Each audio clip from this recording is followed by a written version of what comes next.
Yes, magandang tanghali po.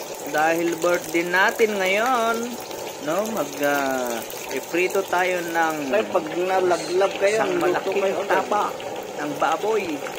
Gagawin natin sisig guys, ito, saka manok. No, ito yung ihalo natin yung sisig.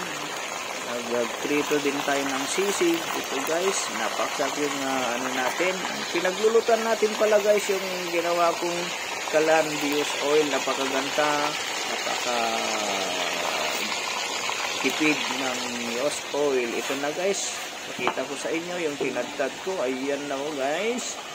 Okay, napakasarap. Lutuin natin ulit. Ang panggigisa natin ito is star margarine. Ayan guys, so napakasarap po, no? Happy birthday putang inan mo. Ayan guys, yan natin konting sili. Ang pinanggisa natin is star margarine. Yahoo! Yum. Ang sarap. Yun nga guys, salamat sa atin lahat.